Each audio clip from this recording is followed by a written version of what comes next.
MLA Kadapa శివంగి Madhavi Reddy గారిని మాట్లాడవలసిందిగా విజ్ఞప్తి చేస్తాం.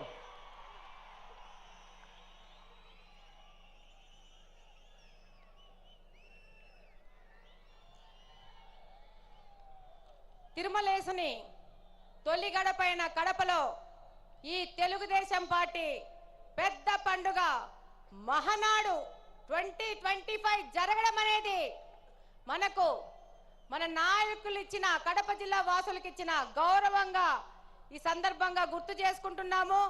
ఈ కార్యక్రమానికి వచ్చిన మన పూజ్యులు గౌరవనీయులు తండ్రి సమానులు అధ్యక్షులు గౌరవ ముఖ్యమంత్రి గారికి, అలానే పార్టీ జాతీయ ప్రధాన కార్యదర్శి శ్రీ నారా లోకేష్ గారికి, అలాగనే తెలుగుదేశం పార్టీ అధ్యక్షులు పల్లా శ్రీనివాసరావు గారికి, మరియు తెలుగు రాష్ట్రాల నలుమూల నుండి వచ్చిన గౌరవ మంత్రివర్యులు, ఎంపీలు, ఎమ్మెల్సీలు, ఎమ్మెల్యేలు, అన్ని జిల్లాల అధ్యక్షులు, ఇన్ఛార్జీలు, అలాగనే నాయకులు, కార్యకర్తలు, ముఖ్యంగా మన కార్యకర్తలందరికీ చేతులెత్తి ధన్యవాదాలు తెలియజేసుకుంటున్నాను.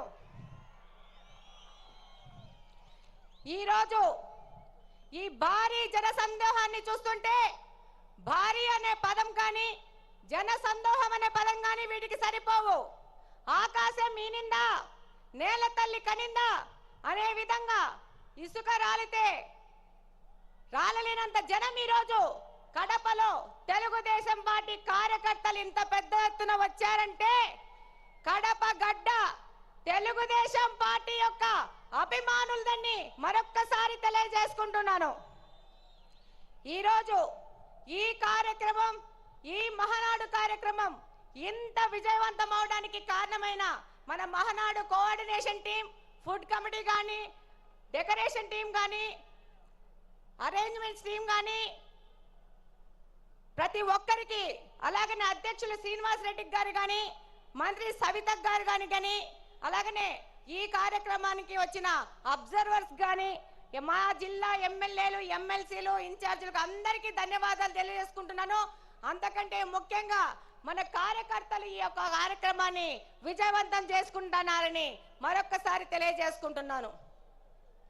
ఈరోజు గర్వంగా తెలియజేసుకుంటున్నాను, we are from Kadapa, we are proud to be Kadapa people. ఇది కడపలో జరుగుతుంది కాబట్టి ఇంత పెద్ద చారిత్రాత్మకమైన ఘట్టం మన కడపలో మనం ఆహ్వానిస్తున్నాం, మనం అతిథులకు సేవ చేసుకుంటున్నాం. ఈరోజు ప్రతి ఒక్కరికి ఈ కార్యక్రమంలో అరేంజ్మెంట్ చేసి శబాస్ అనిపించుకున్నామంటే అది కడప జిల్లాలో ఉన్న తెలుగుదేశం పార్టీ అంటే.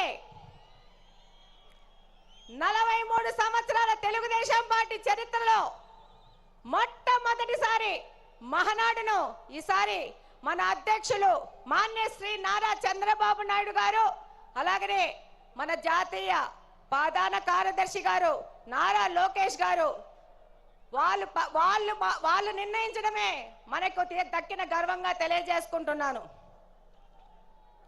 ఈరోజు తెలుగుదేశం పార్టీ ఏ స్వార్థం కోసమో కాదు, ఎవరి కోసమో కాదు పుట్టిన పార్టీ. తెలుగుదేశం పార్టీ